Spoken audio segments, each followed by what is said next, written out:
Salut tout le monde, je suis contente d'être là, malgré le fait que je sois je suis malade.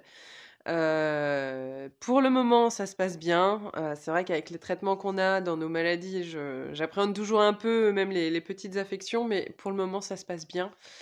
Et je fais tout pour que ça reste comme ça et que ça évolue positivement. Du coup, je vous fais cette vidéo depuis mon lit, depuis ma chambre, que je ne quitte pas, depuis que je suis malade, pour bien me reposer et bien écouter ce que mon corps a eu envie de me dire là.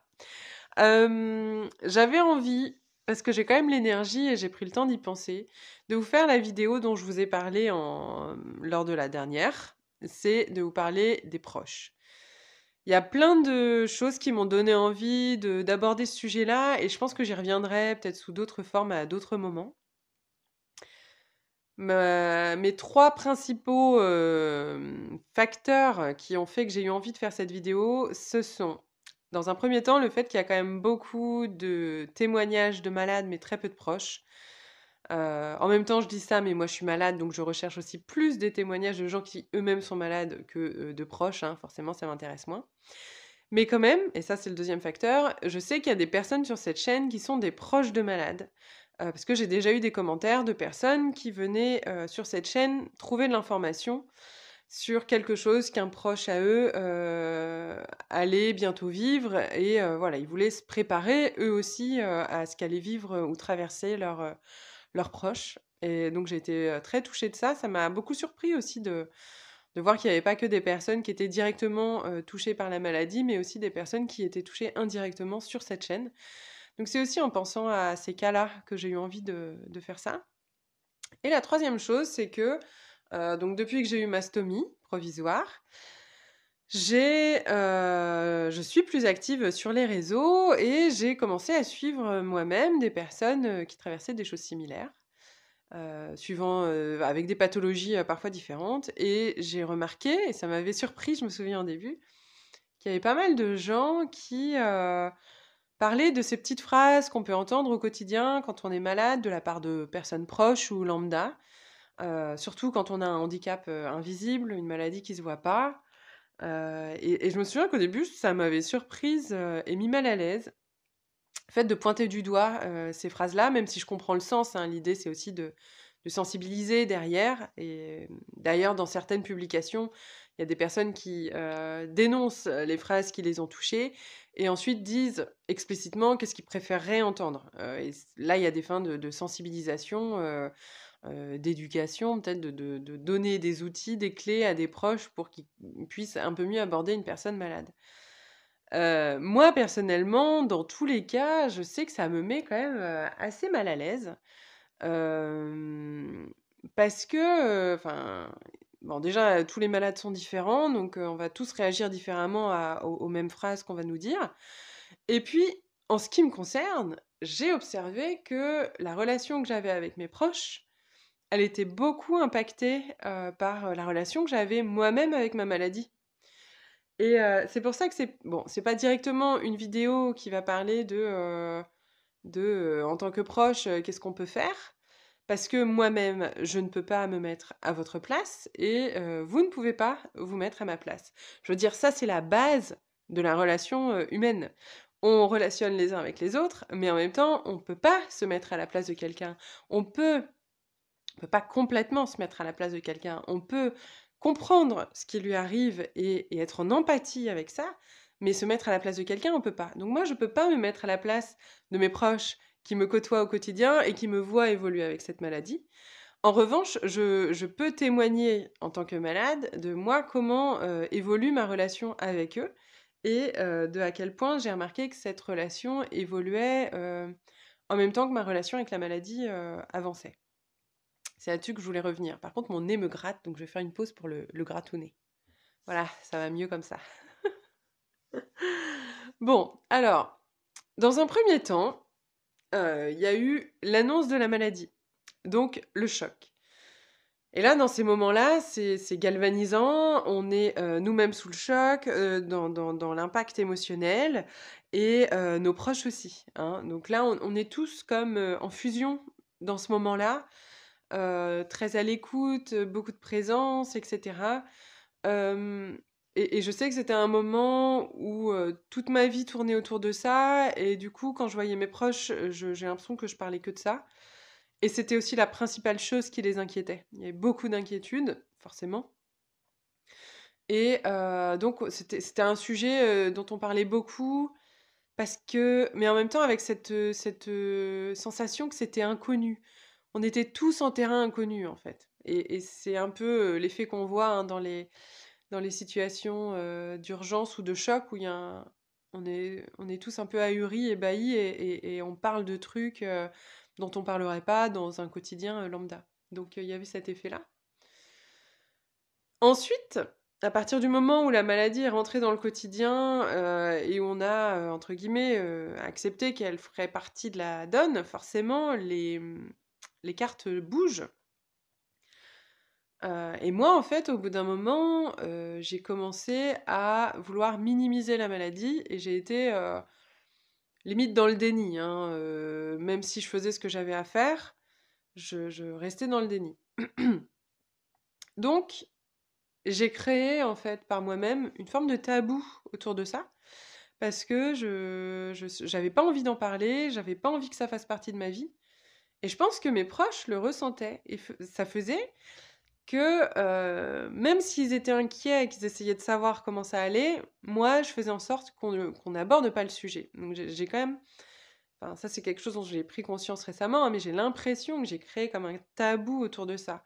Je voulais, dans un sens, soulager mes proches de ce fardeau-là, en le gardant pour moi et en même temps, je sais que, par moments, j'avais des moments de révolte ou d'incompréhension. Je me disais: «Mais c'est fou, ils m'ont même pas demandé comment ça allait à ce niveau-là, alors que quand même, c'est hyper important». Enfin, j'étais dans un truc, complètement paradoxal où je voulais pas en parler et en même temps, je voulais, qu'on aborde les choses, d'une manière qui me ferait du bien, mais en même temps, moi-même, je savais pas ce qui me faisait du bien. Donc c'était un peu une situation où, de toute façon, j'allais être, pas contente de ce qui se passait, de la relation que j'avais avec mes proches à ce moment-là. Je tiens quand même à dire aussi une chose, c'est que dans mon parcours, au tout début de la maladie, j'ai fait en sorte de tout vivre seule. Alors je sais pas pourquoi, parce que pourtant on m'a tendu des mains, hein, mes proches justement ont voulu me soutenir, juste avant le diagnostic parce qu'ils voyaient qu'il y avait quelque chose qui commençait à plus aller et j'ai refusé, toute l'aide. J'ai tout gardé pour moi, j'ai même, passé mes premiers examens, j'étais seule, je me souviens, j'étais seule à l'hôpital, jusqu'à ce qu'il y ait vraiment le diagnostic qui tombe et où là, du coup, les proches, s'invitent. Parce que clairement, moi, je leur aurais pas demandé de venir, mais où c'était, ça tombait sous le sens qu'ils allaient être là à ce moment-là. Mais donc bon, là, ça, c'est une thématique qui est propre à moi, c'est que j'ai très peu demandé d'aide au tout début. Et du coup, il y avait peut-être, par rapport à ça, un peu de retenue, un peu de pudeur. Bon, il y a peut-être aussi le tabou de la maladie en soi, hein, les maladies de l'intestin, on n'a pas envie de c'est pas une bronchite, quoi, les poumons, je crois qu'on en parle quand même plus facilement que, de son caca et de l'état de son anus, hein, c'est sûr. Donc il y avait peut-être ça qui a joué aussi. Bon, tout ça pour dire que au départ, déjà, dans mon rapport à la maladie, mes proches n'étaient pas forcément invités. Dans la deuxième étape, donc, j'étais plus dans le déni à repousser la maladie et en même temps, plus je la repoussais, donc plus j'en faisais un tabou et plus elle était, présente au quotidien, hein. Plus j'avais que ça en centrale, dans mes pensées et du coup, ça me faisait autant souffrir qu'on en parle, qu'on n'en parle pas. C'était juste, compliqué parce que j'acceptais pas la maladie. Jusqu'à ce que justement j'ai cette stomie, enfin où je sois face à la stomie, à ce choix-là et à le vivre et à réaliser que, tout va bien et que j'aime mon corps et que mon corps peut être agréable, même avec cette stomie et cetera et où, finalement d'accepter d'avoir la stomie pour moi ça a été une forme concrète, d'accepter la maladie. Parce que là elle devenait visible, d'ailleurs ça me donnait quelque chose à quoi me raccrocher, à me dire: «Beh voilà, j'ai vraiment quelque chose, ça se voit, ça m'impacte et cetera». Hem et donc enfin tout ça, ça m'a aidée à l'accepter et puis de nouveau, il y a eu un côté, quand même, d'urgence qui fait que mes proches ont été aussi galvanisés autour de ça et où on en a reparlé ensemble. Je vais refaire une pause. Voilà, j'ai fait une pause. C'est pas si simple de faire cette vidéo. Euh, Ouais, du coup, je disais, le fait d'être plus dans l'acceptation, ça aide aussi. Moi, ça m'a aidé en tout cas à avoir une relation avec mes proches par rapport à cette thématique-là, qui soit plus posée, qui soit plus ouverte. Et je sais que du coup, aujourd'hui, j'aurais, je suis beaucoup moins sensible aux remarques qu'on peut me faire, si c'est des remarques qui à un autre moment, enfin voilà, quand je compare avec le moment où j'étais dans le déni ou dans le refus de cette maladie, forcément, toutes les remarques qu'on pouvait me faire, ça passait pas et je les trouvais déplacées, décalées, avec un manque de considération, un manque de respect total. Alors qu'aujourd'hui, le fait de mieux vivre avec cette maladie, d'avoir accepté qu'elle fait partie de ma vie, qu'elle va faire du coup, elle fait aussi partie de ma vie avec mes proches, mais tout ça, c'est tombé en fait, tout cet aspect-là, il s'est vraiment apaisé, il s'est vraiment lissé. Pour moi, c'était important de témoigner de ça, parce que voilà, il y a quelque chose qui, à mon sens, doit aller au-delà de la sensibilisation, aller aussi à, en tant que malade, se poser cette question de bah, où j'en suis par rapport à ma maladie et comment ça se fait que j'ai du mal à en parler ou que j'ai pas envie d'en parler ou que quand on m'en parle ça m'irrite ou que j'en ai marre qu'on me considère mal. Même si c'est difficile, c'est aussi notre job à un moment donné de d'exprimer nos besoins. Parce que, et c'est un peu la conclusion que je voulais apporter, qu'on soit proche ou qu'on soit malade, on fait tous face à l'injustice et l'impuissance face à cette difficulté. Et j'ai la sensation que, en tant que proche, l'impuissance, elle se vit vraiment différemment. Et j'aurais même tendance à dire que ça peut être plus intense par endroits. Parce que nous, en tant que malade, on se connaît, on connaît nos limites, on sait jusqu'où on a envie d'aller, jusqu'où on peut aller.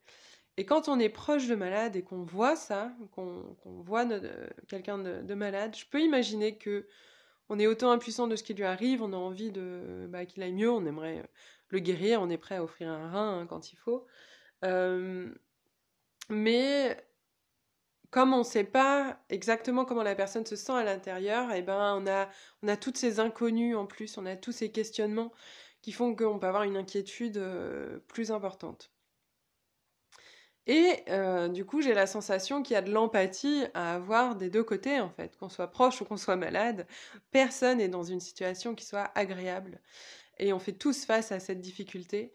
Et j'invite autant les proches que les malades, d'ailleurs, à dire, en fait, à quel endroit c'est difficile pour eux, à l'autre, par exemple, si c'est ben là, je suis navrée, je me sens complètement démunie face à ce qui t'arrive, j'aurais juste besoin de savoir si je peux faire quelque chose pour t'aider ou te dire quelque chose qui te ferait du bien. Je pense que les aveux d'impuissance sont les endroits dans lesquels on arrive le mieux à se retrouver et à être le plus authentique euh, et c'est là où ça peut nourrir le plus, quoi. Je suis hyper émue.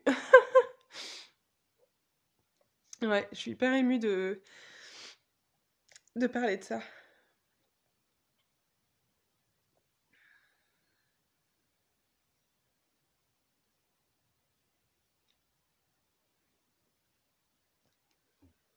Voilà, je me reprends. Et du coup, je voulais continuer et conclure en disant que même si c'est pas simple, c'est aussi à nous, en tant que malades, d'apprendre à exprimer nos besoins, nos limites, nos envies. Parce que ça, d'ailleurs, c'est vrai en tant que malade ou pas, quelle que soit la relation dans laquelle on est. On peut tomber parfois sur des personnes qui arrivent à lire dans nos pensées, mais ça sera jamais le cas à 100%. Et donc, il faut vraiment faire le deuil de ça, que quelqu'un pourrait subvenir à nos besoins avant même qu'on les exprime. Ça peut arriver par moments, mais c'est quand même assez rare. et c'est pas systématique. Et donc, je pense que pour que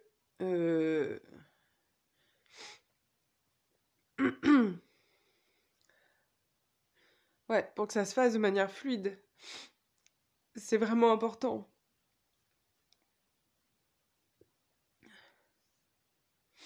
d'apprendre à exprimer nos besoins, ce qui nous touche. Enfin, je vais parler pour moi, mes besoins, ce qui me touche. Et je sais que c'est pas simple, et je sais que on aimerait forcément que, que les autres puissent vraiment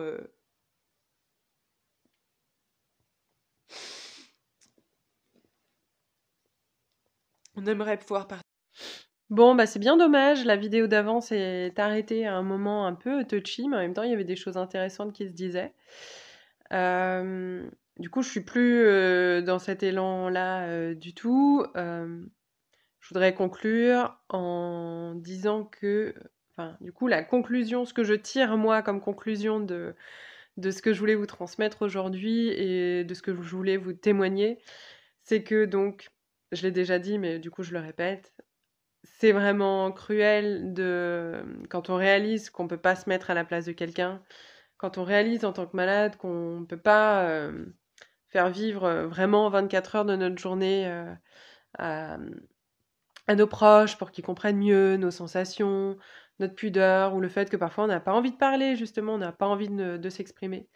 Et en même temps, de ce que je comprends aujourd'hui, et je reviendrai peut-être dessus plus tard, hein, j'en sais rien, mais je pense que c'est quand même la communication, le nerf de la guerre, et qu'elle soit verbale ou non verbale, hein, d'ailleurs, parce que, bon, j'exprime beaucoup de choses avec les mots, mais il y a aussi beaucoup de choses qui peuvent se vivre autrement, dans la présence, etc. Et, et je pense qu'une des clés pour avoir une relation la plus apaisée possible avec nos proches, ou vous en tant que proche avec nous, c'est d'exprimer ce qui se passe pour vous, ce que ça vous fait, les questionnements que vous pouvez avoir, que ce soit à l'oral, par écrit, pour les transmettre à la personne à un moment où elle sera prête ou disponible pour vous écouter. C'est sûr que on ne l'est pas toujours, suivant ce qu'on est en train de traverser. Mais ça, c'est vrai pour tout le monde, en fait. Ce que je veux dire, c'est que la maladie, ça exacerbe des faits relationnels qui sont déjà présents dans toutes les relations où il n'y a pas ce paramètre-là. Mais forcément, avec la maladie, ça va l'exacerber. Et donc, ça demande d'en prendre d'autant plus soin.